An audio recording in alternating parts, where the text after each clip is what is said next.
आज से ठीक 8 साल पहले यानी जून 2017 में हमारे farmer army chief general Vipin Rawat sir ने कहा था कि हमारी आर्मी 2.5 फ्रंट में वॉर लड़ने के लिए तैयार है। भाई मोर्चे का जिक्र जनरल रावत ने किया है। युद्ध में गिरफ्त है। उनका मतलब है ईस्ट पे और वेस्ट। इसमें से पहला फ्रंट है पाकिस्तान, दूसरा है चाइना, लेकिन ये 0.5 फ्रंट है क्या? आइए समझते हैं। इस 0.5 फ्रंट के बारे में हमारे retired general GD Bakshi sir ने, रिटायर्ड डीजीपी विक्रम सर ने, इसके साथ ही आईडीएसए जैसे बड़े बड़े थिंक टैंक यानी institute of defence studies and analysis जो कि हमारी इंडिया की डिफेंस पॉलिसीज पे चर्चा करते हैं, इन्होंने भी 0.5 फ्रंट को इंडिया के लिए बहुत ही बड़ा थ्रेट बताया है। 0.5 फ्रंट को समझने के लिए हम इसको 4 भागों में बांट सकते हैं। सबसे पहला जम्मू एंड कश्मीर में होने वाले सभी प्रकार के प्रॉक्सी वॉर इसके अंदर ही आते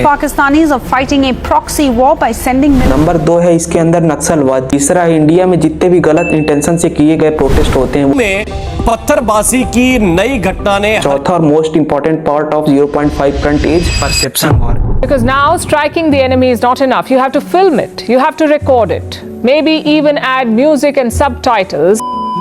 परसेप्शन वॉर से पूरा देश ही तबाह हो जाता है। आइए इस 4th पॉइंट यानी परसेप्शन वॉर को समझते हैं। परसेप्शन वॉर सबसे खतरनाक और छुपा हुआ पहलू होता है जिसमें कि किसी भी देश की आर्मी का प्रयोग किए बिना ही उस देश को अंदर से अनस्टेबल कर दिया जाता है। परसेप्शन वॉर का सबसे बेस्ट एग्जांपल यूक्रेन में देखने को मिलता है, जिसमें रसिया के कुछ ग्रुप्स ने यूक्रेन के लोगों का यूज करके उन्हीं लोगों को लैंग्वेज और कल्चर में अलग अलग बांट दिया। के साथ ही ईस्टर्न और वेस्टर्न में भी अलग अलग लोगों को बांट दिया गया और लास्ट में यूरोग्राउंड प्रोटेस्ट द्वारा गवर्नमेंट के खिलाफ एक नैरेटिव फैला के वहां के प्रेसिडेंट को भी हटा दिया गया, जिससे यूक्रेन बिना किसी आर्मी का उपयोग किए बिना ही बहुत ही अनस्टेबल हो गया। अब इंडिया में वापस आए तो बात करते हैं 2016 की उरी की सर्जिकल स्ट्राइक में, जिसमें इंडिया ने पाकिस्तान के बहुत सारे लॉन्च पैड्स को उड़ा दिया।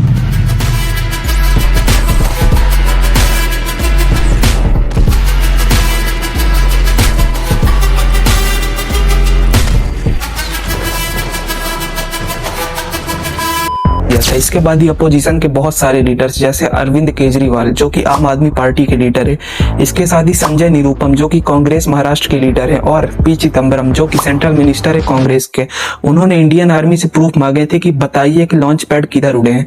अब इससे होता है क्या कि इंडियन आर्मी का नोबल तो गिरता ही है और इंडिया के अंदर के लोगों का गवर्नमेंट के प्रति विश्वास घटता है, जिससे कि इंडिया के अंदर अनस्टेबिलिटी आती है और कहा जा सकता है कि ये हमारे इंडिया में 0.5 फ्रंट जैसे एक्ट करते हैं। और सिमिलर पैटर्न्स दिल्ली के ब्लास्ट में भी नजर आ रहे हैं कि दिल्ली के ब्लास्ट होने के तुरंत बाद ही ऐसा नैरेटिव गढ़ा जा रहा है कि गवर्नमेंट ने बिहार इलेक्शन होने के कारण ही ब्लास्ट करवाया। तो ऐसे यूट्यूबर्स और उनके फॉलोवर्स से दूर रहिए क्योंकि ये हमारे देश के असामाजिक तत्व हैं। जय हिंद।